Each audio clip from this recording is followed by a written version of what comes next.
All right, welcome everybody to Unfinished Business Podcast. I'm Tyler. I'm going to be your semi-host of the show. Not really, we're all kind of the host, but I'm going to be one getting us started today.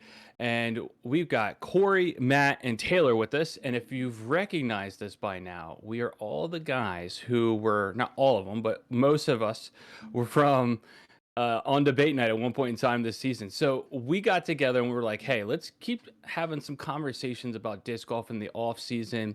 And we also want to get into some things where we didn't really get a chance to go into depth a little bit about some of the opinions about what we could have and what we got going on. And as the off season progresses, we'll get into that stuff as well. So kick back, relax. We're just going to have a conversation the whole time about a couple different topics, some open opinions. But to start us off, why don't we just say, what are you guys getting into with disc golf world right now, guys? Matt, why don't you talk first? Here's my issue with as a disc golfer. I'm a relatively new disc golfer. I've played for years, but it was like bin of Innova DX discs you never knew you were gonna get. One day you walked out with a mid range, one day you walked out with a Wraith. But I am a fiend for the Facebook marketplace of disc golf discs, and it is terrible. I recently paid more money for a used watermelon hex than a brand new one I found at the same time. So I'm just not doing well in this. I've spent too much money too quickly. That's what I'm doing. I'm trying to survive here for real. Facebook marketplace is the place for discmen. You can find some good finds, or in your case, get screwed. Yeah, yep. I had some guy who was running me around for like 3 or 4 weeks. There's the whole community's against this guy right now. And it's probably my bad. I'll be honest. I can take that. Love it. Corey, what are you getting into right now? Over the weekend it was like 60 degrees. Today it was 40, so not that much disc golf playing. Hopefully it gets a little warmer before the actual winter hits. Yeah, I've been collecting discs since probably 2008, 2009. So I've been playing for a while. That orange one is my first ace, which was in 2012. I think Matt was 7, so that's pretty cool. And then it's really close. It's really close. Was that a good guess? I have to think. No, I was 11. I was 11. Give me a little credit here. Right. Okay. And then I've got a Luna on that wall that was this year's ace, and those are the only two. So it was literally a decade in between aces. That's and crazy. Besides for that, I mean, filming YouTube videos, being stupid, the same old, same old. If you guys don't know, Taylor can get into his as well, but Corey and Taylor are content creators with different YouTube agendas in the disc golf world. Corey, a little more comedic, which is really good content. Taylor's got good content from Infinite. He can get into that maybe a little bit. So since it was 60 and 40, where are you, Corey? I'm in Michigan. So I'm in Oof. If you know Michigan, I'm basically, if you draw like a triangle with Detroit, Ann Arbor, and Toboggan, I'm like smack dab in the middle. Yeah. So my work is like 10 minutes from Toboggan. So on my lunch break, I like to go there and just stare at the holes that I'll never be able to throw as far as everyone else. And then I cry on the way back to the office, clean myself up, and then get back to work.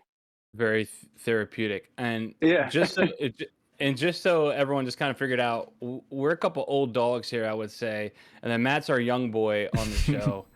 So you guys are figuring that out real quick. And Matt might be getting the young boy jokes. Matt, where are you from, by the way? I am from like Western Maryland. So we get the most snowfall in Maryland. And I play disc golf in like 6 inches of snow half the year. So that sounds terrible. Where I'm from, it has snowed every month of the year at some point or another. So that's there's wild. 4th of July picnics in the snow. Dude, I'm used to it. Everyone's like 40, 50 degrees. I'm like, man, that sounds perfect, you know. I can just get out there and that. But Corey, I have to say, I was watching one of your most recent videos, and you had the joke in there about stopping halfway through to get food. And if you guys haven't seen it, it's a very funny bit. But it came up and it hit me so quick, and I wasn't expecting it. I don't know what I was doing, but it got me too bad. I was doing something serious, and that came in there, and it was not good. Well, it rained halfway through the round, mm-hmm. So like I literally had a half hour of like, what can I do to like keep my like momentum going? Yeah. So yeah, I decided to go get food, and Yeah, basically all of my comedy is trying to make it as punchy as possible or as awkward as possible. So like Yep. cutting the music and then just kind of like not saying anything or making it just like boom. So like Yeah. like food please. It hit me like a truck. It was hilarious. Now, my question is for Taylor. You talk so elegantly in your videos. Are you making more than one? Please tell me that's not like first takes every time. No, never. It is never first Okay, take. You good. got I've really thought about genuinely putting out like an end of the year special like outtakes or like bloopers video, because you'll get to know this. I have a very like self-deprecating sense of humor. I wish I could count like on camera how many times I just call myself an idiot or just say something dumb, and just there's a lot of cutting in there. So yeah, there's a blooper reel that should come at some point. I can't wait. Dude, I would be cautious of that. I did announcements for a while for a place, and my older brother edited a blooper reel, and it might be some of the worst video of me ever seen. It's content. terrible. It's terrible. It's terrible. content. That's It the is point. content, but it's just content that he brings up to everyone I meet. At the worst Somehow. times. Yeah. So just know what you're putting out there.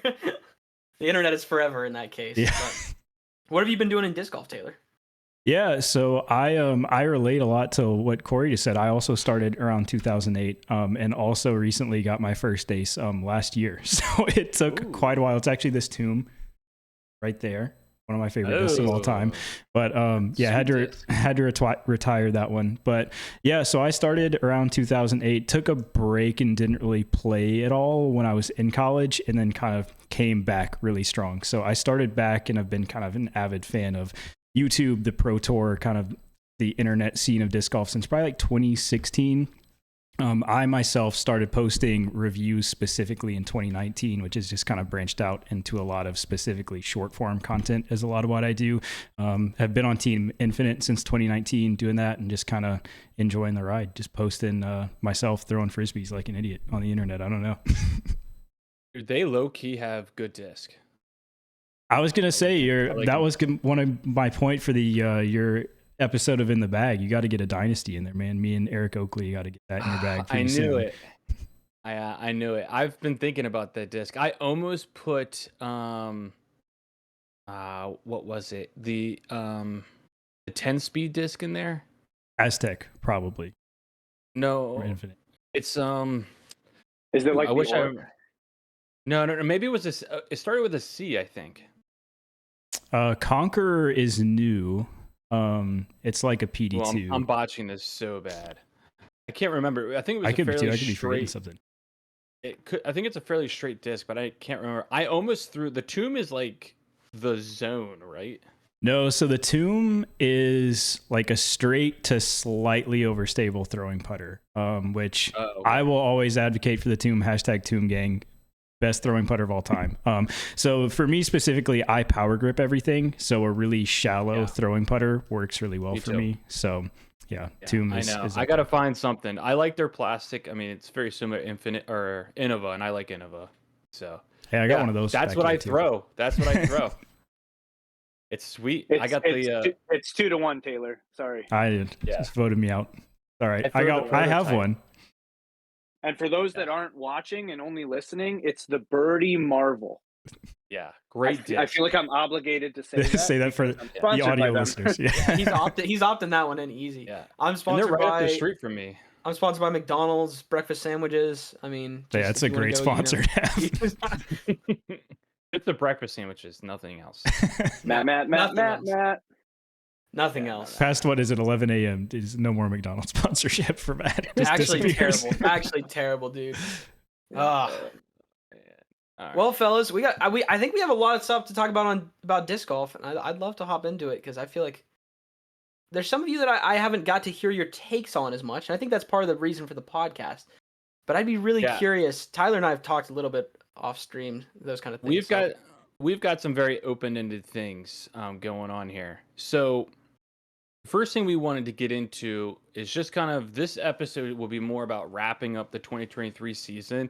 A lot of people have already kind of done that, but we're going to leave some very open-endedness to our conversation here. So let's just hear, what is your biggest takeaway from this past season? Matt, why don't you hit it Oh, first? that works perfectly. Here's my biggest takeaway, and this is going to be like a kind of a not the takeaway you're expecting. The takeaway is over this year with content through the season, like both on and off the Pro Tour, disc golf is getting pulled in like two entirely different directions. And it's like this professional direction, which is what I'm most used to with all the sports I've played and those kind of things. And then this like we're just dudes throwing frisbees in the park. But the thing that I think is the most frustrating about it is you will meet people who are like, I want that professional, until it's like, "Well, I don't want to lose my ability to talk to the players anytime I want. What? No, that's not what I. So they're like sitting on these two different ends of the spectrum. And I think disc golf is going to have a hard time. In my head, it's not hard, but based on the people who've been here a couple years and been in it, I think we're going to have a hard time in the future seasons, like deciding between these. Because I feel like I had so many conversations about that where it was really, really, I was like, dude, you can have one or the other, but you can't have the absolutes of both. Like you might be able to have a mix, but the absolute that you can talk to every pro and interact with them as much as you want, and the absolute that we're professional sport playing for a very good amount of money at this point, you know? Oh, that's a great point. I definitely am a perpetrator of this because especially back when like hashtag grow the sport was the biggest thing, I was like, oh yeah, grow the sport, disc golf's the greatest thing ever. And then I'm like, but I like going to the course and I'm like the only one there and I can do whatever I want. And I like everything being free or really cheap. So it's like, there's definitely pros and cons to how like large and professional the sport seems. And I think you're definitely right, as like, the Pro Tour feels like it gets more and more like corporate and sponsored and more money is flowing in, which is everything that we asked for, right? That's what we've been pushing for a long time. Yeah. But we're also starting to, I think, see one, the drawbacks of that, and two, a dichotomy of like people that really want to lean into professional, be a lot like ball golf. I'm sure, Tyler, you've got a lot to say about that. And then the people that, again, just want to be dudes throwing frisbees in the woods. Yeah. So Matt, are we thinking more like being more professional and then being more laid back, keeping the tradition? Like, are you saying like that's a split? Not even necessarily the tradition, because I think you can keep traditions and be professional. But like every person I've interacted with that is not quite a content creator, but they're on and with the Pro Tour through a lot of things. Their views on what they want to be professional and what they don't want to be professional is so exact. Like they want to have, total flexibility to do what they want when they want, but at the same time they want like big brands in here. And there's just no in between. Like they're like, let me get an absolute on this side or an absolute on this side. So you could take an in between where you mix those up. I'm not saying everyone needs to walk on the course in suits and ties or anything like that, but they're sitting on this like weird difference where depending on their feeling of the day or what they want out of it, they think they're going to get some drastic different disc golf. It's a very lame scenario. Which direction do you think it's going predominantly? I think we should head towards. To be clear, I do think there's an in between. I think there's an in between that works well, but I think we should like head towards that in between. But I would aim towards, because we already started so loose. We need to head more professional before we go anywhere. You kind of have to counteract that a little bit. Yeah. Cool. And I honestly don't think it's going to be. There's always going to be an in between because there's always going to be the guy with like the satchel style disc bag that's at the course, like doing extracurricular activities while they disc golf. So they're like, you're never going to get rid of that because it's a fun, free sport. So, but I do and to think be clear, we're going more professional. Yeah, I don't think necessarily that needs to be gone, but I think like to think you can be sitting at the Pro Tour level and have that like at the same level interacting with each other might not be as great as like you've got this here and your local chucker, as Broderick would say, can go out and play and have fun and do whatever they want. Like that's the point of it. But there's some people that are like, you should still be able to do this and then go work behind the scenes with 10 cameras around to do this for Barbasol or something like that. Like there's that weird mix where I think we have a lot of the higher ups, or not even higher ups people, but the people that are interacting with most of the content that don't really know how that's fitting yet, which kind of is a variety there. It stinks. All right, interesting. I think we're all in agreement that that's where we're moving to. We probably can get into that later or like at another time. I'm sure we'll get back into it. Taylor, what is your biggest takeaway from the 23 season? Yeah, so my takeaway here, and you could probably say that this has been the case for a couple of years, and I should have seen this coming, but I'm just like coping and being old. But we are so far away from the Paul and Ricky era or like any verge of dominance or really. And I just picked out basically 6 players of the top 15 here and their ages for everybody. So I can, again, feel old. Matt, you'll feel great. At number 2, we have Gannon Burr, 18. Number 11, Cole Redallen, 19. 6, Kyle Klein, who is 21. Nicholas Antala at 15, who is 22. And then AB and Isaac at 10 and 4, who are both 23. All that to say, one, the era of dominance is over, and we have a whole new era of just young kids that are throwing a billion feet and tall and lanky and have a great build for disc golf that are taking over, which on one hand, I'm very excited to see and watch. And on the other hand, again, my first introduction to a lot of professional disc golf was 2016, 2017, just right in the who's going to win Ricky or Paul era, which was a ton of fun to watch. But now we just have, kids popping up everywhere that are going to just completely take over for a little bit. So it'll be fun to watch. Yeah. I have to jump in here now. And Corey, who knows this movie, The Miracle on Ice, with the United States hockey team? I figured Corey would know because he's from Michigan. There's a scene in the movie where they're about to play the best team in the world, the Soviet Union. And the coach is saying, their time is done. It's over. I'm sick and tired of hearing about how good the Soviet Union are. And I had the exact same thing, Taylor. So I got to jump in here now and join you. The Paul and Ricky era is over. It's dead. And we don't know if we're going to have like an Undertaker coming out of the coffin thing next season with them two or not. But it's crazy because Paul right now ranks 8th in the world on Statmando. Ricky's at 3rd. And listen to these two things, right? So the last time Paul was number 1 in the world was March of 2022, almost coming up on 2 years. Last time Ricky was number 1 was March of 2023, so like a year later. They've only played in 3 events together in this last season. So this whole battle between the two, it's done. The dominance is done. We're only 1 stroke away from each other through the matchup through those 3 matches. So yeah, I have to jump on your train real quick as well and punch the ticket as well, saying that was my biggest takeaway as well is that era is done. We got a new age coming. Is it gonna be a 2-horse race, a 3-horse race, or is it gonna be just a free for all with everybody and how good everybody is? We'll have to wait and see. Yeah, so. And I think the nail in the coffin for me too, right? And it may not be the most fair to say because he was hurt, but the end of Paul's streak at 1 or 2 at Worlds was the nail in the coffin for me, which is still looking back absolutely insane to even think about that for literally a decade straight. He either won or came in second at Worlds. Yeah. I wonder if he started seeing the writing on the wall a little bit. He just had a kid. He's doing more at the foundation work. He's overseas in Europe for predominantly a big part of the summer. Ricky's trying to, catch up with the whole foundation work.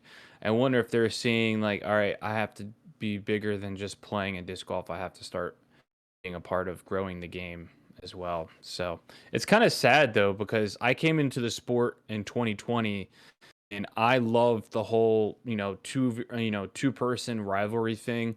I thought I'd enjoy this whole mixed match of people playing well, but it's always fun when you have, 2 guys going at it with each other as well. Yeah, I think Paul McBeth, in my eyes, it kind of reminds me of Tony Hawk. I don't know if anybody skateboards, but yeah, I've been skateboarding my whole life, and Tony Hawk was very, very good, but then he branched out into expanding everything. So he's got the Tony Hawk Foundation. He builds skate parks everywhere. Guess what? Paul McBeth has the Paul McBeth Foundation. He builds disc golf courses literally around the world. So I think even if he's not in the rankings as one of the best. He's still always going to be around, and he's going to be doing stuff in the background that's going to make us definitely shoot forward as a sport. And then, yeah, I can see how it's kind of weird having like so many winners this year, especially like, dude, there were a lot of winners, a lot of Yeah. people that never like got a chance, and now they're coming like winning Pro Tour left and right, and it does remind me of like Pro Tour golf. Like there's people on there that's like, oh, it's the best in the world, but this week he kind of sucked. Yeah. Because it's Yeah. just not his course, it's not his week, it's not his time. He was whatever, and then he comes back and it's a mix match, and I'm very curious what is going to happen next year, especially with Ricky not being sick. I mean, he was sick for the beginning of the Yeah. tour, so yeah. But I'm excited. Yeah. Yeah, I think. Go ahead, Matt. Go ahead, Todd. Okay, all right. So I think that one Go of the ahead, things that guys. like, yeah, thanks, Corey. I think one of the things that sticks out to me is like, people like Simon Lizotte, and I talked about this on debate night before. It's something I'm like passionate about. Like people like Simon Lizotte have naturally started to like transfer their presence to if they win, it's awesome, but it doesn't really matter to who they are. Like they're still huge on YouTube. They're still interacting on YouTube. I think that's something that like maybe Paul and Ricky haven't had to deal with as much. They didn't make that transition as smoothly because they were literally winning like every week or every other week, you know. So that transition, I've like as someone who's come to the sport more recently or started to take it more seriously more recently, I just see that. I can see like why does Simon have all these followers? Why does Simon consistently upload and you know Paul and Ricky don't upload? And there's some things that are happening now where they are, but it feels like there's that transition that Simon was kind of ahead of the curve on that part of, and now we're seeing Matty O, some really fun stuff with him. We're seeing Ricky, like all these people, but it took actual companies coming like, hey, let's record some practice rounds and stuff like that, where Simon kind of just went after it, you know. So Yeah. I think it's a difference there too. I I think think Simon's too. an Simon- entertainer too. Yeah, What's that, Simon's well, that's YouTube not true. channel at? He's at like 200,000 or something like that. Mm. Like Yeah, he's been doing cool. this forever.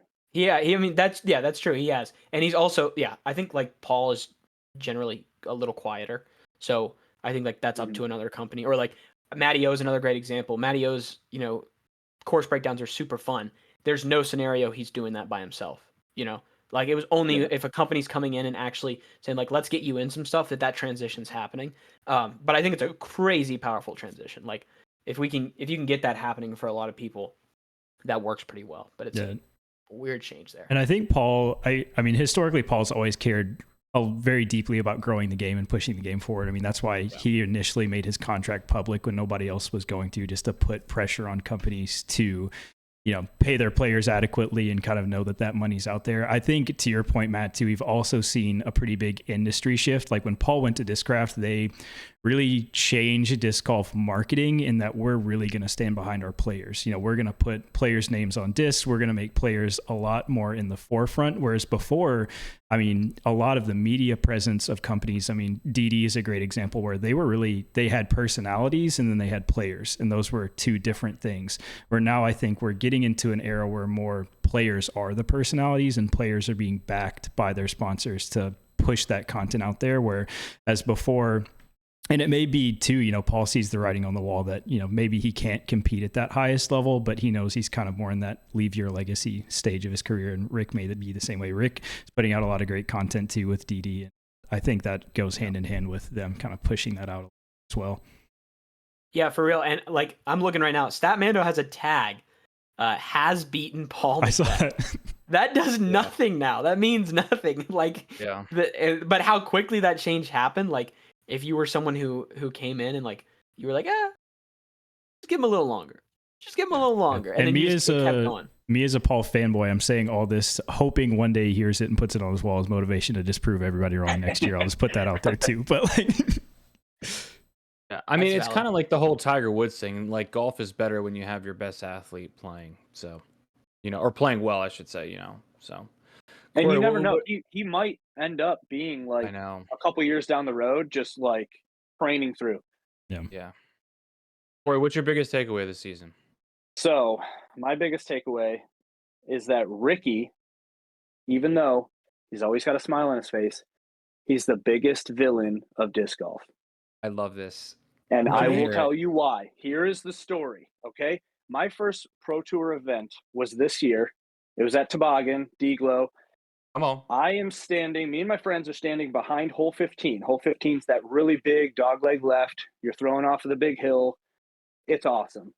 He walks up, and I witness him locking eyes with a toddler and the toddler falling off of his chair in slow motion and Ricky doing nothing about it.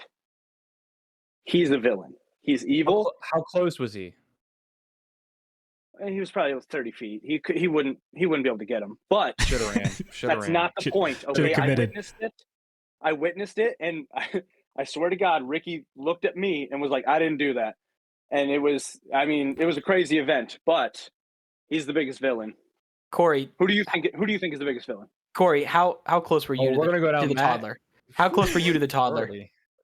So I was probably just as far as Ricky, but the toddler wasn't looking me in the eyes, so it's all his fault. I don't And know, he man. knows it. You're If locked eyes Ricky- with someone, no. you can't do anything. But you're standing from behind, you can see it happen, and you don't decide maybe Corey's the biggest villain. That's all I'm saying. Oh, Like, Corey's the come on biggest now. villain in disc golf. That's what it is. I would. You watched a toddler fall, Corey. Corey. Ah! I will accept that if I was getting paid as a professional disc golfer. But as a person watching them throw frisbees twice as far as I can, I'm not helping the toddler. I'm sorry. Bro is not Superman. That's not what he was getting paid for. Let him slide over there. Can I just add fuel to the fire? I've always thought. I hope I didn't get chastised for saying this. I always thought that Ricky was like a Patrick Bateman kind of person because he's so much about his image, his health, his ice baths. Like Patrick Bateman is the same way, man. I mean, he could be a little crazy down under. That's I could see great. Way I more could see than it. that. Someone edit one of his vlogs with the ice bath and just put some like really Yeah. creepy music going on behind it. Let's see what if kind of you image we could if You draw. always see Ricky. He's always like, let me see if I can. What's up, guys? What are we doing? Hey, this is what we're gonna do on this hole. Like he's so like, I don't know. He's a villain. He could be. He He could pushes be. toddlers down with his mind. That's how his putts always go in. He's got the telekinesis. Yeah, I tell you what. he thinks it's a small child, and then he just goes straight at it. So The thing I did not like most about Ricky is the whole like jumping off the first tee pad and fist bumping when he threw his shot at Green Mountain last year against Chris Dickerson, and Chris Dickerson had just thrown like out of bounds. That I didn't like that. So I mean, I'm with you on the whole like Ricky's a villain in disc golf. I don't like the antics that he does sometimes, but yeah, that was Saturday. That was moving day, and then I saw him Sunday on hole 13, and I brought it up, and he just chuckled because he was like, "That was a once in a lifetime like thing. That's never gonna happen." So I It will was a say good though, time. It was a I good will time. say Ricky is very animated, like very animated player. Is it harder to be labeled a villain when you're winning? no, Okay. No. I don't think so. Not at all. I think it's very easy to be labeled a villain when you're winning. I would honestly say it's easier to be labeled a villain when you're winning than losing. When you're I think winning so. and then you're mean, it's so like it could be two That's fair. comments, and like Yeah. Corey just said, he just watched a toddler fall over and he won biggest villain of the year. You know, Dude, I'm telling you. I hope he watches this. if he watches it, No, this is not- bad. This not- is bad. Not Ricky, the toddler. Oh, the toddler. That's yeah, right. Toddler. Yeah. 25 years down the road, Ricky's Yeah. playing, and he's still holding on, and this toddler comes to just destroy one of his titles or Yeah. something. He's gonna be I on his know that. iPhone 30. He's gonna be on his Yeah. iPhone 30, and he's gonna be like, "Wait, I was remember me." that." All No, jokes I'm aside, I don't think Ricky's a bad guy, but No, he's great. he's he's had great. some. Taylor kind of stole mine, but I'll give my 1B just really brief. I think the second biggest takeaway is players are so soft to call each other out on rule stuff, and it Mhm. is so bad. We could go down the whole, the speed of play. I'm really hung up on the whole Holland Hanley thing. I think a lot of them were like, deep down inside, were like, I don't think that's in bounds, but no one had the heart to speak up and say something. Even Kristen made some comments about it.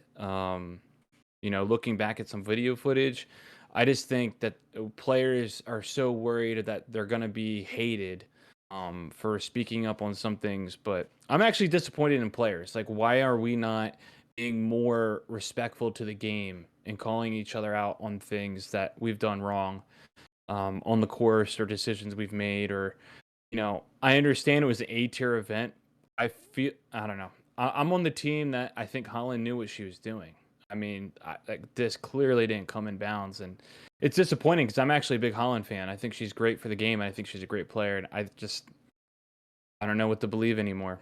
There's definitely a whole rabbit hole there. I do want to say real quick, I also really hate the "I didn't see it" excuse when it's also a literal rule too, and it's definitely, it's respecting the game. It's exactly what you said. And if you're not watching your opponent's shot, if you're not watching that shot to know that there's potential for this to literally change the outcome of not only the tournament, but for someone's career at that point, as big as that tournament is, you're just not respecting them. You're not respecting the game as well. So I give one quick ball golf example.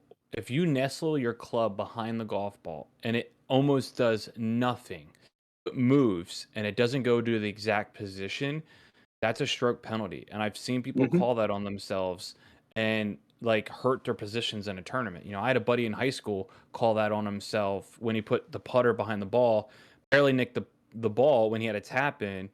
And so he had to call it on himself, and he lost what we call honors, which is like finishing first, or medalist, which is finishing first in a tournament, which is, great for accolades. But, he missed out on saying that he finished first. And I think that was the only time he didn't finish first all season anyways. So anyway, it's just respect for the game. And it's also calling people out for speed, and you don't have to be a jerk about it. Just be like, hey, maybe we pick up the pace a little bit here, and that's all you got to do. So anyways, that's 1B for me, biggest takeaway. And also, I think every pro should know, like, the entire rule book. I feel like the only person that knows the rules is Simon, which is why he takes advantage of like very weird things, like chucking a disc straight out of bounds to win D-Glow. Somebody was like, we need more judges on the course then. I'm like, no, you don't. You are a judge. You should know the rules. It's part of the game. It's like, in ball golf, it's a gentleman's game, as they call it, right? So, yeah. I think with more coverage and more popularity, it's going to end up being that. Because you don't want to be the one on coverage being like that soft, especially if everyone else is going to start picking up on rules. So time will tell. Yeah. All right, let's move on. Good stuff. I like all the topics, and we can definitely bring these back up later in the future as well. So, staying on this past season, what was your biggest surprise this season? And we want this to be more positive because we have another topic to discuss next that is kind of more negative. So what was your biggest surprise this past season, positively? Taylor, why don't we start with you? Yeah, I got a pretty quick and simple one. Corey Ellis, the European Open. I did not have Corey Ellis winning a major on my bingo card for this season. Not to take anything away from him, you could definitely say a lot of people had a chance at that tournament, but he made some very clutch shots down the stretch to take that one home, which was awesome to see. It's just something definitely surprising. So Corey Ellis is my number one there. Especially after MVP of the year before, man. That is heartbreaking. Yep. So he's got a good story too. Cool. Matt, what about you? My biggest surprise for the season, I was kind of thinking about this one. I don't know. This might tie into a couple questions we have later on, but I felt like I would hear players' names. Like I think I'm going to talk about Nicolas Antilla in a little bit. But I would hear his name like more than I've heard it before. And then I would go and like, I'm looking and I'm comparing it. And it's not like he was ever a terrible player. Like, it's not even like his stats drastically changed from last year to this year. But like, I don't know. And maybe this isn't a surprise of the season, but a surprise of like the media behind disc golf. But it was like I was hearing these reoccurring players, not in the level that we had where Paul Macbeth won every week, but like in a different level. It was very bizarre. And when I was looking at Statmando today, I just kept saying, like, I've heard this player's name a ton. Well, it wasn't like they did anything. They didn't break out this year or anything like that. It was just, I'm not sure exactly what it is, but I'm feeling like every time I'm on coverage or listening to coverage, it's just, I'm hearing names that I don't hear ever. It's very bizarre. And I think the European players are getting more comfortable and they're getting more sponsorship money to come over here and play. I ran into Lori Lettinen at Worlds and I asked him about, is he going to be coming over here more? And he says the reason why he hasn't is because of some duties to his country. But he says he plans to be over here a lot longer. And I think that, those like little underlying things we don't hear from the Europeans, but I think there's some other reasons, not just because of money, about why they can't come over here. And I think the more the Europeans come over here, I think they'll be more dominant. Because I think Lori is actually a really good player, and I think we'll get more of those guys we don't hear about. We'll start hearing a little bit more about them. Yeah, I also think we got a lot more coverage of European events this year. Obviously, Paul going over there and kind of spearheading, a lot of more visibility into those events. Nicholas battling Paul at a lot of those events, I think brought his name up a lot into the forefront, as well as just there's a lot more media now. There's a lot of people doing podcasts. There's a lot more people talking about disc golf than really ever before. So I think you got to search a little farther for the less obvious storylines to have something to talk about too. It also helps having one of the smoothest forms in disc golf. Like, yeah, that probably helps. Yeah. Like very smooth. Yeah, dude's good. Very slow, and then just like rips it. He might have the best turnover in the game. Yeah. Well, Isaac. Yeah. Isaac's pretty good. That's why I had to say one of. One of. That's why I had to say one of. Yeah. I mean, honestly, if it wasn't for Gannon, he would have been but he would have been a major champion before Isaac, But yeah, that's true. Yeah, he's been good. Corey, what's your biggest surprise this season? My biggest surprise is Paige Pierce, knowing that she's kind of in the decline and breaking her leg on purpose. Oh my gosh. It's just such a smart business move, Why would you not do that? It's so intelligent, You think none of your sponsors can really say oh, well, you weren't performing up to standards because you have a broken leg. And I think she just wanted a vacation with her wife. And that's like the easiest way is like, I'm injured. I can't do anything. I think it stands to be said too, mirroring the Ricky Paul era is over. The Paige Cat era is definitely over. Way more over than the Ricky Paul era. Cremated. Yes, done. Dude, when Yuli was on Tour Life just talking about I don't really think you can compare Kristen and Paige, I was just beating my head off a wall, dude. I was like, what are you talking about? Well, yeah, you can't this logic? Because Kristen is significantly higher. Yeah. I'm not crazy. Her contract's up this season, right? I heard that correct, or am I crazy? Yeah, that's what I don't think she's going anywhere. She has too many. Yeah, I wouldn't expect her. Very popular discs on Discraft. Yeah, but I don't know. Yeah, but that's obviously that was a joke, guys. Everybody, haha! I don't think she broke it on purpose. I know she broke it on purpose. He's got that insider info for real. Yeah, Discraft is down the street, guys. He's right there. He knows. It was such an inconvenient time that she did it too. Yeah. Oh man. I mean, she said she enjoyed had the off season, or not off season, but some time off. Yeah, she was so hot. She was so hot and cold about that, though, wasn't she? She went to 3 music festivals in a week. There's no way There's no way that scooter rolls well over grass that people have on and jumped around. No way it's a coincidence. Is what it is. Walking boot by then. That's crazy. What about you, Tyler? My biggest takeaway, I thought about this for a while, and it may not seem as a surprise, but to me it is. So for me, it's Simon winning in just his 4th event with MVP. I thought he was going to take a lot longer to get used to his disc. Those MVP discs are so tricky, in my opinion. I love the Crave, But if you, for some reason, don't give that thing full speed, it dies like a dead duck out of the sky, and it doesn't do what a Crave does.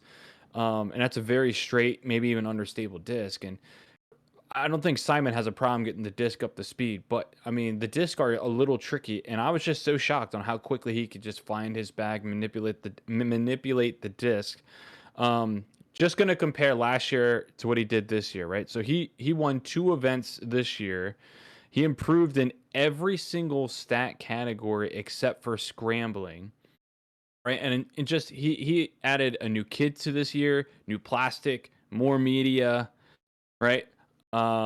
He's currently ranked fifth. He used his highest is ranked third, and that was back in 2018.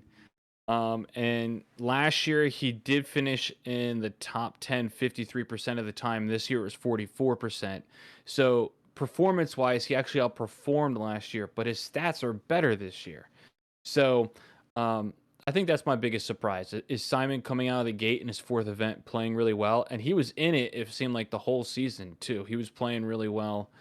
So that's my biggest takeaway. Yeah, Simon that's coming out with MVP and making MVP look really good. I didn't think about that a lot, but you're definitely right. Like right after Simon signed the content creation piece, I borrowed some MVP discs. Like, oh, I'm going to do some videos, and they're like the best performing videos on my channel right after Simon signed, of course, right? But they react to spin so differently than other discs. Yeah. I was shocked at how different. Same thing you said, beat up Crave.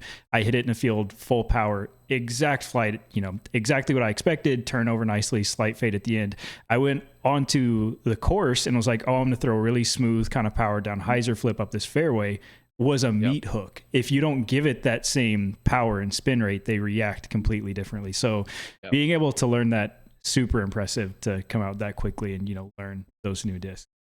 Yeah, I've had this theory before that like if you compare other companies and MVP, I don't know if the gyro is like has a real effect, but it's like as you gradually increase your arm speed with discs you can't quite handle yet, like the discs will slowly lean towards their flight pattern. MVP, it's like you gradually get there, nothing.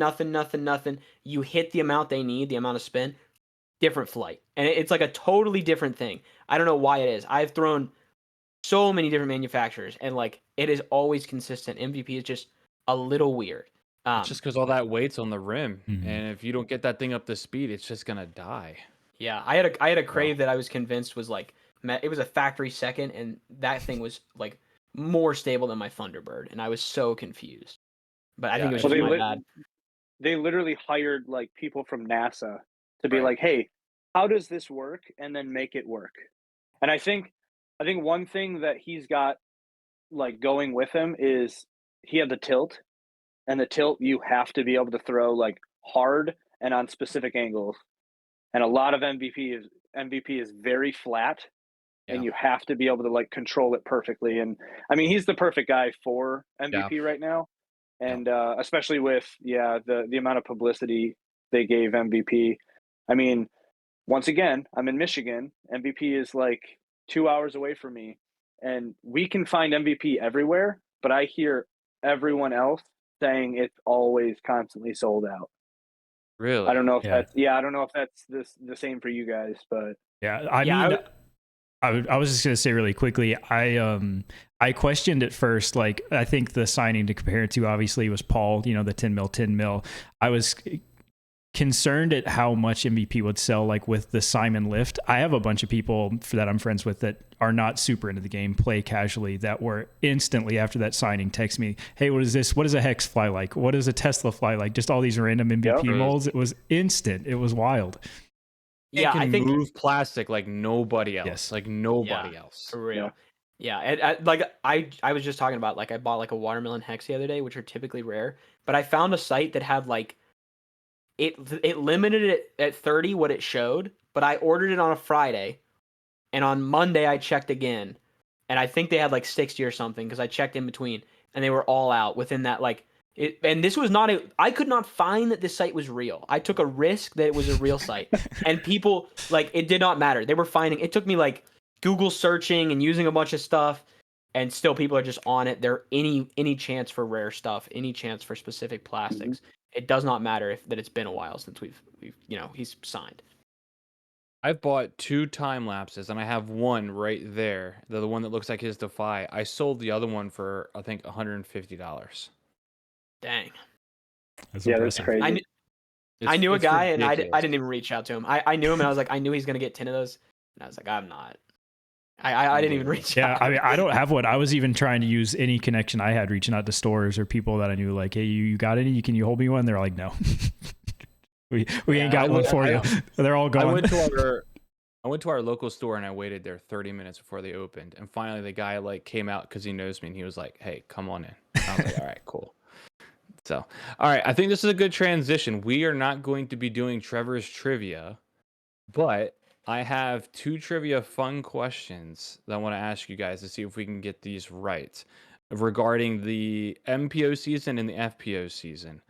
So they're going to be kind of flopped each other. So the first one is going to be about FPO and who finished in the top 20. And then the MPO is going to be what players only finished in the top 20 once, but under certain parameters. So let's do FPO first. All right. So only 4 FPO players went top 20 the entire season with a minimum of 10 starts. Who are they? 2 should be very easy. Oh man, I thought this was true or false. Um, Opting in immediately. I'm gonna take Christian to talk. I would say Kristen's obvious. I was like, that one's obvious. Yeah. She was 14 for 14 this year. And this is Elite Series and Majors only. Okay. Good to know. Own? Is it's Own safe up to there? say own. Yeah. Yeah, I was gonna say that. Own is not on the list.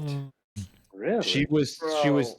12 of 30 or I'm sorry, 12 of 13 at Worlds. I think she finished outside the top 20 because she was injured or something like that. I didn't think about Worlds. Yeah, she was hurt. I think it was Worlds. Another one should be not a given, but fairly easy. Holland? Holland is not. I think she was 15 of 19. Yeah, I knew she had Okay. some low. I wasn't. She I knew was a had very couple low ones, consistent but finisher. Yeah, she had me tricked there for a second. I'm trying to think of any.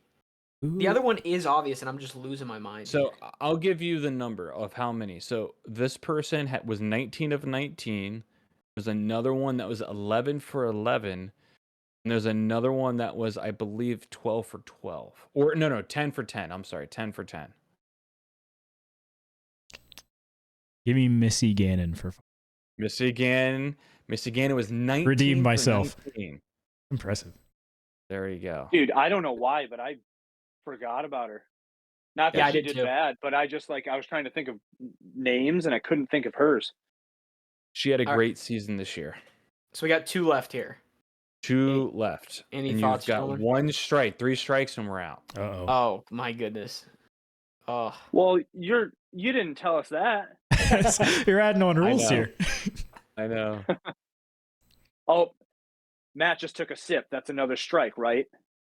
That's it. No, Oh. that sip is not correct. I never played baseball, dude. How was I gonna know? No, I'm kidding. I'm trying to think. Who else? Gentlemen, help me out here. So actually they're very limited. So it's 11 for 11 and 10 of 10. These 2 players. This is actually a gas question. This is a great question. But Oh, so it's none of less us are smart events. I have 2 guesses: Evelina and Henna. Yeah, that's what I was thinking, Hannah. Are those both your guesses? Lock Can them in. if it's 3 strikes, can I be out? I don't want to take the fall for these 2 guys. If I'm taking both the guesses. One of 2 certainly must be it. Only one of those is Oh. correct. If you guess the correct one, I will remove a strike. Oh gotta- my Your goodness. guess, Taylor. Your I guess, gotta because you're the one that guessed lean it. Henna. That is correct. All right. So Let's we were go. erased a Turn up, strike, turn so up. back to 0 strikes. Henna was 11 for 11. So this person, so then the last one was 10 of 10. All top 20 the entire 10. season, Elite Series and Majors.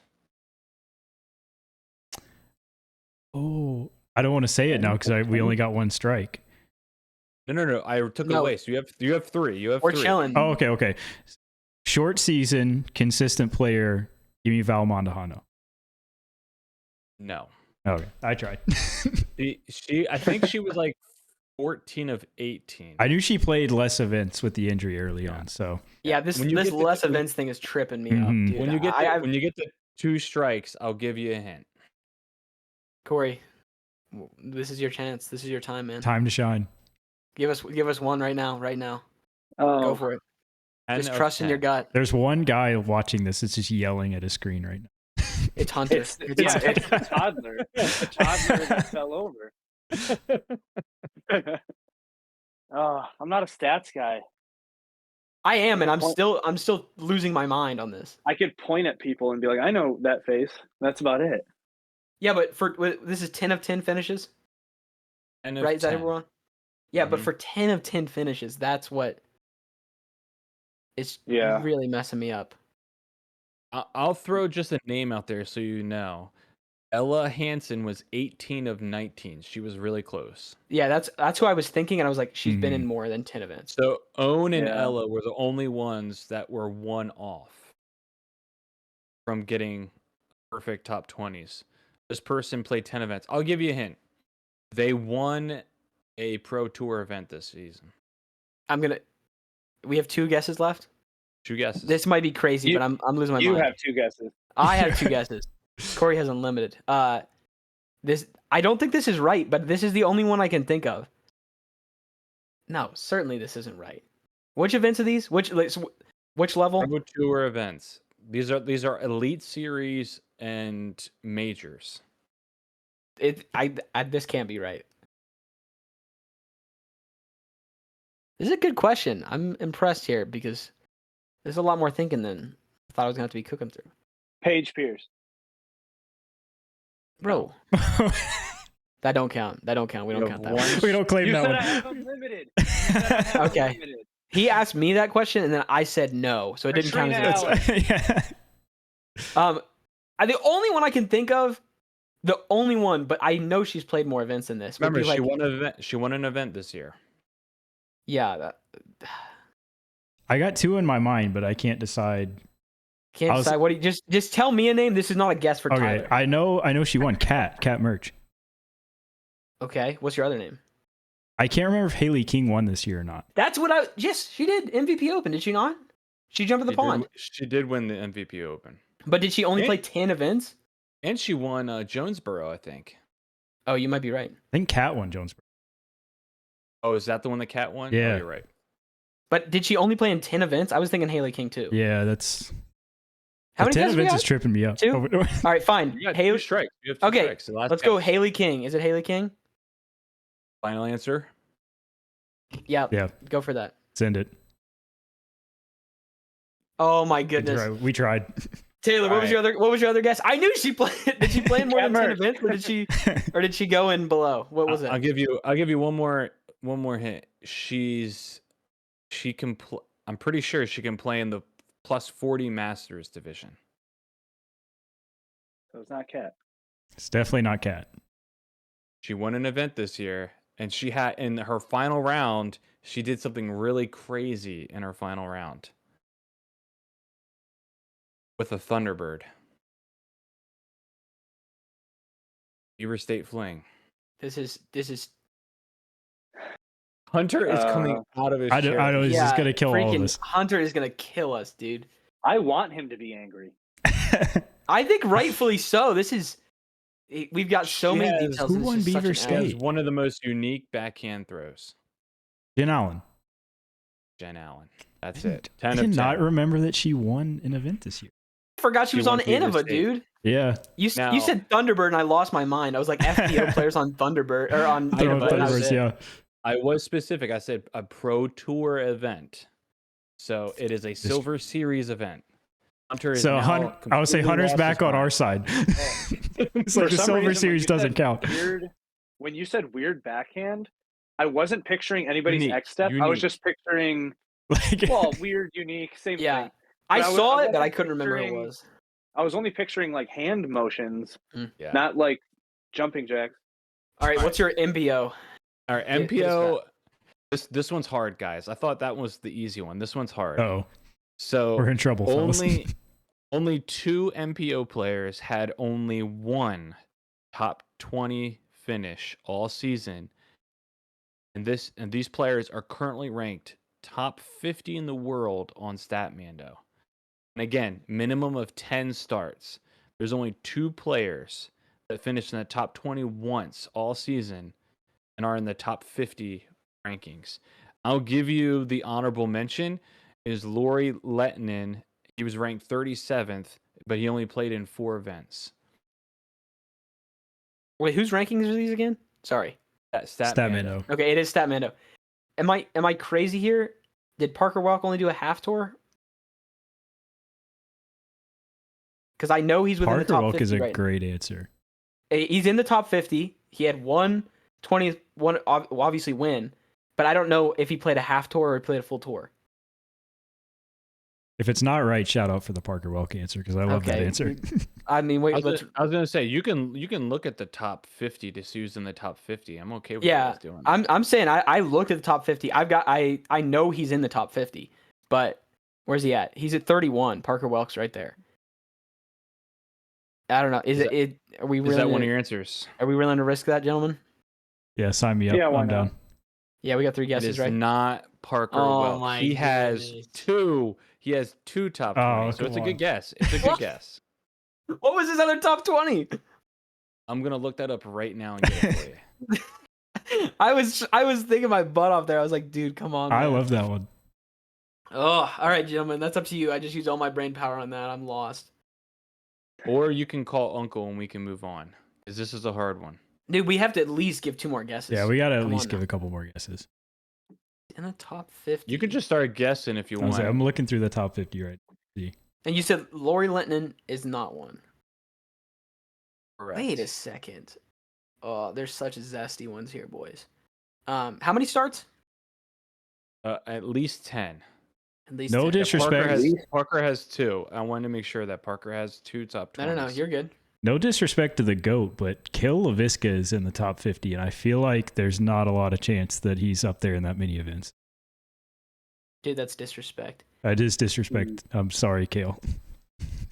Big fan. All right, risk it for the biscuit, bro. Kale LaVisca it is. It is not Kale LaVisca. Oh my goodness. I thought he would have been one when I first created this, but he is not. I can't give you the rankings and you guys are looking at them. Shoot. Yeah. If you didn't look at the rankings, I could have given you the rankings. I'll give you a small hint. Both of these players are in the top 40. So it eliminates 20% of the list. It does. I'm sorry. I'm wrong. Top 45. Now I now there's a specific you've window. limited 40 to now I gave you a 45. big hint. Now I gave you a big hint. Yeah. Is it Drew? I was thinking Drew, but did he play As in little as 10 he events this played. year? Yeah, I was saying, did he play that many events? It is not Drew. Okay. How many All right, events what- did Matt Bell play in? Yeah, that's the other name. Was I think he slightly played in sticking out quite a just 'cause few. Oh, he's okay. All right, last guess, gentlemen. Let's. Combine all our brain. I'll give you 3 brain I'll cells give you a together. hint. I'll give you a hint. One of these guys is a predominant one-sided player. Oh, Chandler Kramer. Chandler is Yeah. 1. Yep. Chandler is 42. He had 1 top 20. Then we have the other guy. 1 top 20. I feel like no. Okay. I was gonna say something that wasn't true for a minute. Could it be you? Don't lie to us now. No. I- I got these correct. I promise. I double checked. I was like, "There's no way I'm getting these stats wrong." I was also thinking Yuli, but I thought he had 2 of them right near the end of the year. Yeah, I thought he kind of popped off at the end. He did I'll pop give you- off. I'll give Okay. you a hint. He is sponsored by Clash Discs. Oh, that is it Mason Ford then? Am I crazy? Is that your guess? Mason Ford isn't Clash. I don't think, right? He's No, you're mint. so right. He is not Yeah. Clash. I'll say yeah. he's mint. I was say I always I just confuse watched- those. I Wasn't gonna always let you- confuse those two because there is a Clash mint and then there's mint disc, so I Yeah. get them confused. No, I just Fine. watched one of his in the bag, so I'm so glad I did not just. I said that, and then you said that. I was like, oh my goodness. I think Mint Disc should make a disc called The Clash. I agree. Get him back. Confuse everybody. Just get everybody.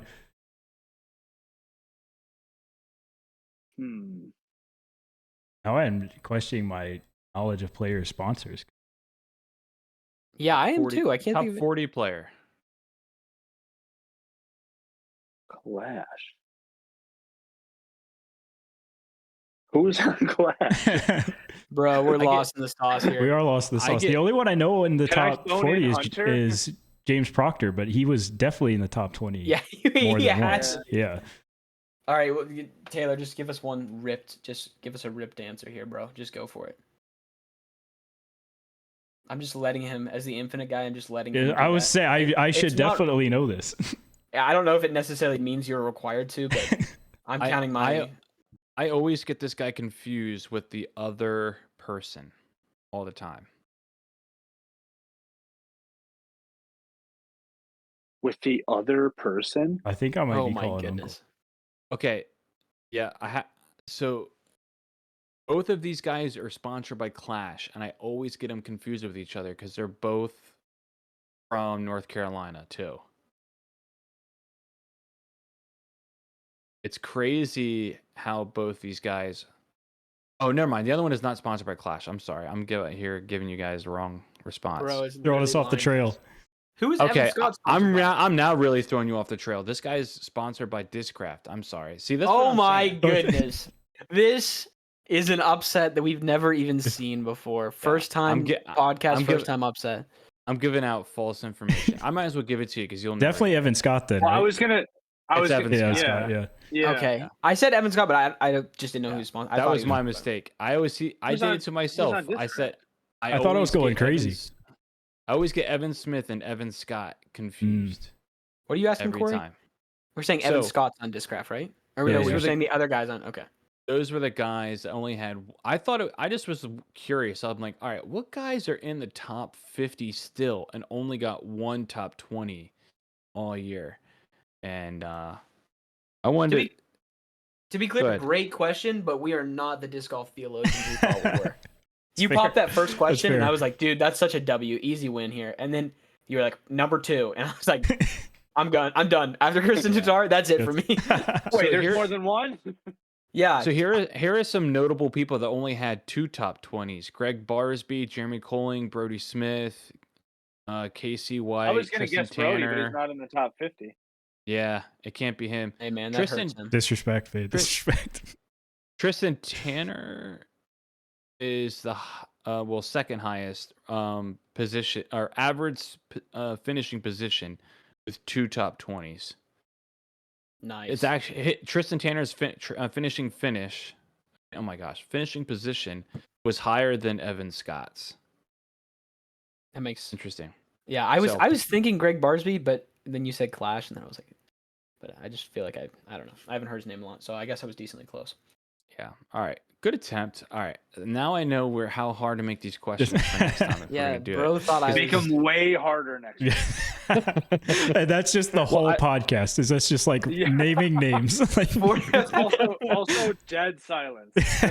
Yeah, we're just Oh man. I know. 35 I minutes was- in. We're just guessing Just- insane people who play with it. I had the FPO question and I was like, oh, you know what? I'll do top 20, but I'll do it the reverse. Whoever only got one. And I tried looking for who didn't get any top 20s and was in the top 50, but there's nobody.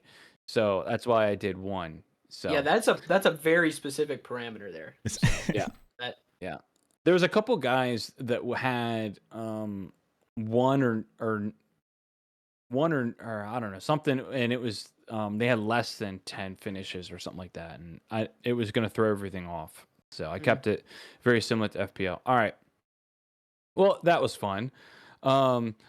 So let's get into this other discussion real quick as well. All right. So we talked about our most positive, or we could say biggest surprise that was a positive. What about our biggest disappointment this season? I think this is the one I wanted to talk about a lot.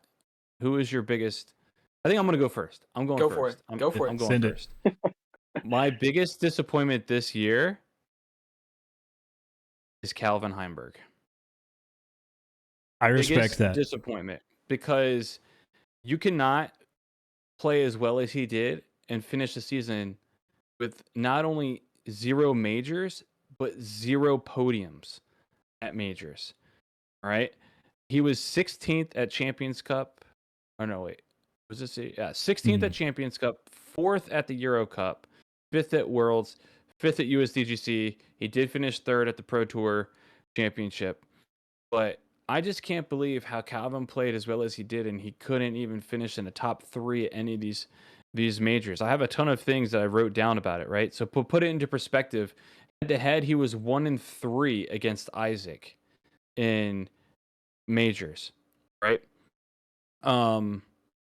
He won the week after Champions Cup. So he obviously had the game to win Champions Cup and won it the very following week. Different type of courses, I know, I get it. Wooded, open, I get it.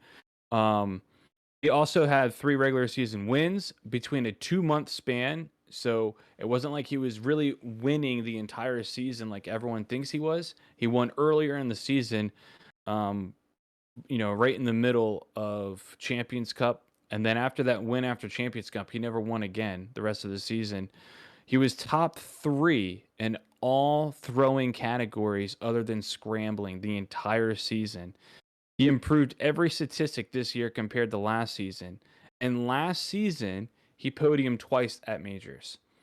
So there was a lot of things that we could say about Calvin, questioning being even player of the year. But the fact that he didn't win a major this year is super disappointing, and he's got to be my biggest disappointment this year. Yeah, he was in position to win so often, which is an incredible byproduct of the great season he had. But at the same time, the other side is he didn't close those out, right? So right. My last comment I have here is there was no prime Paul or Ricky to even challenge him off the podium or even the majors this entire season. It was his to win the entire year. And I mean, I hate to use the C word, but I mean, is he a choke artist when it comes to the majors? It's really sad, honestly, because I think Calvin's an amazing disc golfer and amazing for the game. But the fact that he couldn't podium this year, at majors, it's tough seeing, man. Yeah, that's I didn't think of it like that. We're talking about him as player of the year, and you turn around and give us that, and you're not entirely wrong. I think I'm a Calvin guy. I think I was a Calvin guy. When I was doing prep for the show today, I was like, am I a Calvin guy? But then, now that you're thinking about this, that doesn't help my Calvin guy. I'm a Calvin guy. I like Calvin. I'm an Innova predominant thrower, but I mean, you got to call a spade, man. I mean, he didn't win a major, and he improved he was top 3 in every throwing category this season. It's incredible that he couldn't get into a position to take down one of these majors. But does anybody know how much he makes? Oh, from Innova? I have no idea. Yeah, it's not public, his Innova contract details. Does anybody know when his contract's up? He just signed a long one recently. He just re-upped for a while, yeah. I think last year. When he was on with Brody and Yuli recently, he talked about how, that he is incentivized for all of those podiums and finishes and everything. I mean, he talked about how his goal this year is being present in every event because he says he can kind of check out sometimes if he's not playing well. I think Calvin needs to have a caddy the entire season next year to help him out. Yeah, he needs somebody. Yeah, I'll do it. He needs somebody. I mean, that's definitely a topic we should have in a future show. Is the caddy topic? I would love to talk about 100%. The caddy topic. Who out of us 4 gets the caddy? Straws. Yeah. Corey, what's your biggest disappointment this year? My biggest disappointment is Goose not winning. Oof. He is my favorite player. He's got such an incredible arm, and he was in contention quite a bit. And then, kind of like how Calvin can't win a major, he just didn't get to that level of winning. And it bums me out because he's awesome. That's really all. I mean, I can simp over Goose all day, but yeah, he didn't win anything. Does he need to get a new putting form? That's what I was just going to say. Yes, that's the only thing I don't like about him is that little like jabby putt that he has. And I know that, I mean, it works for him when it wants to. And I think he's good at it enough for him to be confident with it. But I feel like if he had like a nice, smooth, like pop, like a Ricky putt, then I mean, if he can make it work, he'd be winning often. Yeah, I think he He's got needs a little bit more verticality in his putt, because if you see it Yeah. all the time when he gets off and knows he's off, it's in the cage every time. And it's that Cage, same little yeah. like jabby, like you meant, like straightforward kind of motion. Yeah. He needs to get together with his teammate Corey Ellis, man. Corey is a gem of a putting stroke, and just be like, dude, we're gonna spend all off season on this. You gotta help me. Yeah, I think Yeah, he's so. Oh, sorry. Go for it. you're good. I was gonna say I think the transition, like speaking of this case, but the transition we've had in the last year, even between putting being 90% mental and now putting being like 90% physical, is a weird transition you've seen. But you see it in character, in players like him. Like if you've got a weird putt and it's not working, the mechanics are off. And making that transition, like you can be confident and your mechanics can be good, but like you're stuck in between that. That's true. Yeah, to be clear, yeah, there is cases there, but I feel like it's a transition as we've talked about it, which I don't think is incorrect. He has issues because of his mechanics. I Yeah. think, when he's nervous. But you Garrett get someone Gerthy who's is the other one that I think about a lot too, that could use Yeah. a different putting style. That makes me so mad. I think he is the biggest waste of a guy who could be winning ton of events if he could putt better. Mm-hmm. Yeah, I've been to a couple like decently sized events with a lot of people, and both times when I was putting, I was having people come up to me and say, "Hey, you have a really good putting form," and I was like, "What are these people talking about?" I'm like MA4, whatever. and I was like, I just watched you like beat everyone in the distance competition for the day. Like, what is going on? And it's like every player there was like, and then I'm looking at their putts and they're like, I just wish it was a little simpler. It's, bro, it is simple. So you can tell people that think way too much about their putt while they're putting. Yeah. Dude, I have a buddy who comes to me every week and he's like, bro, I figured it out. I have the solution.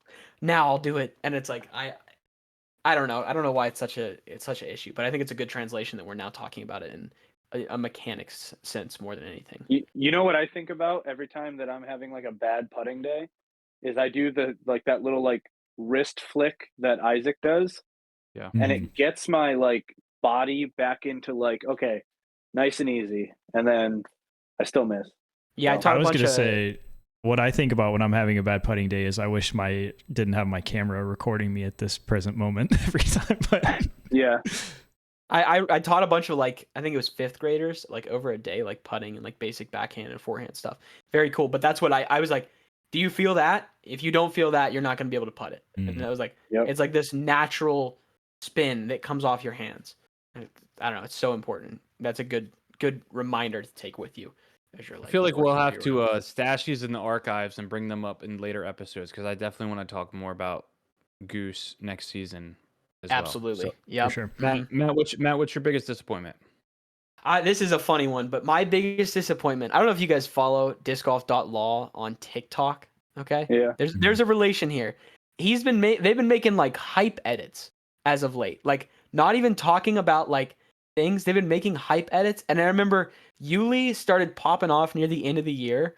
And then I popped on TikTok and the first video was a hype edit from discgolf.law. And they're like, I don't know what show, I can't even remember what show they got it from. They're like, if I had to really guess for anyone as we head into Worlds, I would think, what about Yuli?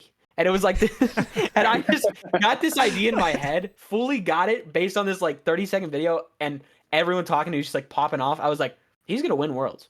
There's nothing you can do to stop him. Like I just fully believed this, and then he obviously didn't, and I was like, what in the world? Man, people forget the Barsby year. Yuli was right in there, man. Yuli had a great chance to win that Worlds. That's what they were bringing it up. They're like, look at these past finishes. Look at these past finishes. His game is better than it's ever been. And I was like, I fully bought into the idea. I was also definitely a Yuli coper. I had a lot of belief in Yuli at Worlds. Yeah, absolutely. I mean, as of this year, he's an icon. He's not even on the team. He's an icon. They did that video so well from a like media side, and painting Yuli in an amazing light. They just popped off with that one. Biggest disappointment of 23, TikTok page. Disdot TikTok. For real, I don't know who's making those, blast. but to go from their TikTok page to their YouTube is crazy. That transition between TikTok and YouTube, just you lose your mind there. Oh man. All right, Taylor, what's your biggest disappointment this year? Yeah, I got another short and sweet one. So talking about Calvin and not podiuming at majors, another guy that has a lot of pressure on that we would love to see win another major, not getting a top 10 at a major this year is Ricky Wysocki, man. I almost said that. Yeah, so that's a tough one. I would have loved to see him. I know USDGC is the big one that he would love to win. Obviously, he does very, very well at Brewster Ridge and Fox Run, so there was a lot of chances for him to get back up there this year and just couldn't quite get there. So I was surprised and disappointed that Ricky didn't make a push at any of the majors this year. Oh, that's a big one. It's a big one. All right. I think we should jump into our last comment and then we should wrap this thing up because we are getting there in time. But I want to get to this one because I think this is one of the fun ones that we were discussing off camera about one that we wanted to do. So if you're watching, follow us here. Okay. So we always talk about the top 5 guys and our player of the year. And they've been talking about it all towards the end of the year. We want to talk about who is our top 25 player of the year. So who is the guy in the top 25 that impressed you the most at the end of this season? Taylor, why don't we start with you? Yeah, I'm super excited for this one. So I'm gonna paint you 2 different seasons here. All right. Last year, 2022, you play 12 events. Your best finish is 15th. I knew somebody else was going to get this one. I was so glad I got this first. Your average finish was 35th, and you did not make the top 10 all year. Whereas this year, you play 19 events. Your best finish is 2nd. Your average finish is 15th. You're 47% in the top 10, and you have 2 podiums. It's my guy, my infinite teammate, James Proctor, played amazing this year. Super excited to see him commit to the full-time tour. We know he's been a great player for a long time and glad to see him really commit to it and it pay off really well for him. It was awesome to watch. What's his world ranking right now? Do we know? I should. I don't have it up in front of me. By the way, that is not my guy. I thought it was my guy. I thought it was my guy. It wasn't. Yeah, 18. From Statmando 18th, yeah. Yeah. He had a great season. I love Proctor. I got a chance to see him up close at Worlds. He's a lot taller than I expected too, and he is a monster putter, dude. So smooth. But I love his in the bag video. He's just like such a smooth guy when he talks and so chill, and I love it. Good player. Corey, what about you? I think I'm going to go with Eagle McMahon. Coming from the elbow injury that you guys watched that clip, right? Yeah. How the heck did he hurt himself? Like, I don't understand. Yeah. It was like the weirdest fluke. It was like a glitch in the Matrix. Yeah. But it put him out for so long. Going from there to being in contention, like most of the second half of the season, crushing it. Yeah. Yeah, Eagle did good, and I didn't expect him to. I think he was another one I was looking at the top 20. I think he might have been perfect in top 20s other than that injury. But he DNF'd on all those events he wasn't doing well in. So I think he might have been, other than the DNF, I think he was perfect in the top. He's ranked 7th in the world right now in Statmando, number 1 on UDisc. So yeah, I was impressed by the way he ended. Did you guys see his Instagram live video where he's holding the Snorlax? I saw a picture. I know he just recently got surgery, so I'm excited to see him get back to full strength. He got shoulder surgery and he's holding this like stuffed animal like Snorlax in front of him. Like he's like gripping it like right in front of him like this. And we had 2 guys in our disc golf group have a grudge match this weekend, and they were talking about how like, you know, who's going to be who? Are you going to be Eagle? Or are you going to be the Snorlax by the end of this grudge match? But cool. All right, Matt, what about you? This one's a tough one. I will say, I don't know, Eagle getting surgery, like that felt like a weird time to do that. Like I understand we're at the end of the season, but like, you know, he could have done that a year ago, or when he's like messing with other stuff, and it was like it wasn't really clear what was going on there. I remember. I feel like he's been trying to live this like very like essential oils style of life. Yes. You know? Yeah. Like he was eating vegan, he was doing very like I don't remember the word you would call that, but like all of a sudden now he's gone to a regular diet and then now he's getting surgery. I think, there's a little bit of a letting go of some of that all natural wonder- stuff. Holistic, yeah. I do think it's Holistic, hilarious. that's it. I think it's hilarious that like he came out and said he wasn't vegan anymore, but like the first red meat was like bison or something like very random. Like it's definitely still a little esoteric. It's a little out there, but yeah, I'm excited to see him embracing a little bit more. I think he was just trying to put it off as long as possible, and finally was like, now's the time. I wonder if someone very close to him was like, "You got to try this diet. You got to do this. It's going to help you." And then at the end of the season, he's like, "It didn't work," and now he's like going back to normal. Get that boy some protein, like Yeah. maybe that's good for him there. Good. As far as mine, I was debating this quite a bit. I was talking to the guys before the show and said I had some like feel versus real on who I felt like did a really good job, and then I looked and I was like, or had a really good like uptick, and it just wasn't that much of a change. Before you give the names, who were your feels? Okay, my feels, these were terrible feels. This is embarrassing. No one should know this. Ezra Aderhold. I felt that one super crazy. Brody effect. Yeah. Brody effect. He started Absolutely off the strong. Brody effect. Las Vegas challenge. He did. Yeah, he did. did. But I was just like, oh, that's such a drastic change. And then you look at the data and it's like, that's not the case. And then I'll say I would probably still be okay with this one. It's kind of an in-between. But like Cole Verdolin, I really was like, he popped off. And it's just, I was blending seasons, because he didn't do he didn't do terrible last year. He was starting to get some top 10s and stuff like that, but I was starting to blend that season together. So Cole was understandable, but Ezra was just the Brody effect. It absolutely was. So who's your actual top? My actual one, player of the year? And I still don't even think it's that crazy. But it's gonna be Nicolas Antilla. For real.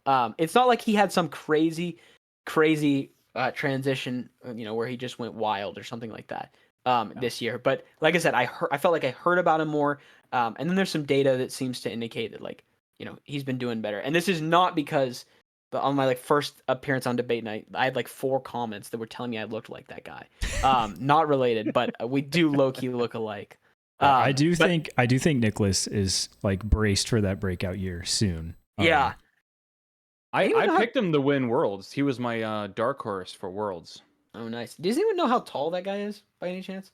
He's shorter than me. I think he's 8 feet tall. Yeah, okay. Shorter than Tyler, who is 8'5". That's right. I'm also 5'8" or 5'7", and I looked this up and I thought it was similar. I was like, bro, too many similarities. This is never gonna be good for me. But I think just comparing a lot of the stuff in this between seasons. His average finishing place didn't necessarily wobble one way or the other, but he just found himself pretty similar in a lot of things, and it's just consistency across 2 seasons where it wasn't it was a drastic amount of change, but it was the similar amount. He improved little bits. He didn't really do worse in some capacity there or anything like that. Yeah, he's a good player. I like him a lot. It's crazy how he only throws 450 max. First hole at Jonesboro, that's his max distance shot he could ever throw. Yeah, and I think he even talks about that. I think he did the practice round there. Mm-hmm.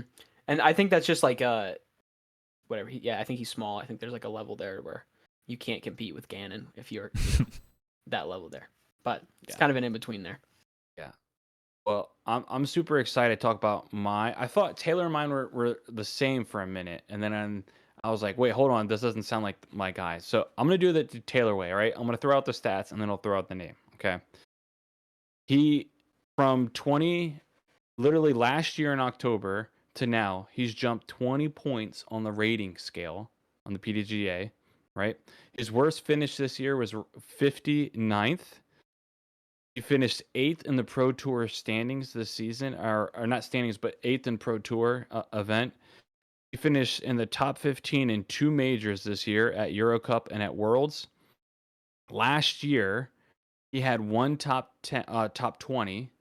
This year, he had 16 top 20s. This is the best he's ever been ranked at world ranking number 22, and it's Ezra Robinson.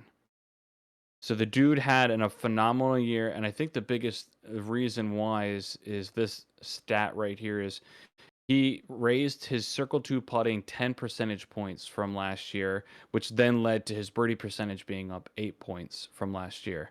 So he had a great season, did a lot. He won a Silver Series over Matty O, which is crazy as well. But could we see Ezra be the better Robinson next season? I'm really excited to see that whole group of disc golfers, Gannon, who is it? Gannon, Isaac, Ezra, and Alden, Alden. and you could throw Gavin Babcock in there as well. Those Bobby. guys, you could Bobby, Silas Schultz, you can go on and on. But yeah, I mean, I think Ezra had a phenomenal year. I know he only got to 22nd, but it's the highest he's ever been ranked. He finally got a full season underneath his belt. So he's my top 25 player of the year. I love their game too, both him and Isaac. I feel like they both utilize mid ranges a lot more than most like modern day really good players. And throw a lot of like hyzer flips, touchier mids. So I love watching them both play. Yeah, because of them. Oh, good. I also like to imagine that like at home, it's like stepbrothers where they just have like crazy antics constantly, and then they come out and they're like very normal, but they look at each other and they're like, "I'm gonna kill you later." That's right. I still think that's going to be the Isaac and Gannon thing, but that's a whole other story. Yeah. I'm very know, certain. Well, the thing is, Gannon's leaving Prodigy. Prodigy ruined their opportunity to pin them against each other, and like that was like their marketing strategies. You had to be either Team Gannon or Team Isaac, but Yeah, that's a tough one there. I don't know if you saw on Instagram that Ezra posted that Isaac just started following him. And he was pretty hyped about it. I was like, that does sound very similar to me to my brother. So Yeah. it probably tracks there. yeah. So I think we're out of time. We've been pushing a lot of convo. We've been going out for a while. We could always talk about our player of the year as well, but we don't want to shoot, kick, and stab a dead horse at this point. We'll just have to wait and see who they choose. But real quick, just one name. Who is your player of the year? Corey, we'll start with you. Paige Pierce. Love it. Matt. Isaac. Taylor. I got a stat. I really wanted to say this when we were talking about Calvin earlier because this is what changed my mind really quick. I know what you're going to say. Calvin's worst round of his tournament was the final round in 10 tournaments. He had so many chances to have like the best season of all time, but he's just like unclutch at the end. So yeah, Isaac for me. Yeah, I got to go Isaac too. We could talk about it and discuss it. I've been back and forth when Yuli, Calvin, and Brody were talking about it, and they threw out that stat. It almost made me go Calvin, but wins is what matters. 2 majors. We talked about this off camera. If you had told me at the beginning of the season, Ricky won 2 majors this season and didn't win Player of the Year, I would have said you're crazy. So yeah, Isaac. So okay, I changed my mind. Isaac. Yeah, full sweep. It's a Full sweep. whitewash. Let's go. Brody. If Brody sees this, he's gonna be so mad. He's gonna be like, "Oh, got to be my boy Calvin." So I think this was a good first episode for us. I think we got a couple different discussion points and open discussions. I think we'll get into a couple of different other things regarding this past season. I think we'll get into a couple different rules things. We'll talk about my background a little bit in ball golf relating to disc golf and as Taylor alluded to, caddies and stuff like that. So I think it's a great episode. Thanks everyone for watching. We just want to also thank Foundation Disc Golf for pretty much putting us all together in debate night, and then us having the opportunity to just getting ourselves together and doing this together. It's super fun to do this with you guys, and I feel like the discussion was really good. And let us know in the comments, roast us on our takes and tell us how bad they were, or tell us how much you liked them a little bit. But yeah, thanks for watching, guys. Really appreciate it. Really big thanks to Foundation Disc Golf, and we'll see you in the next one.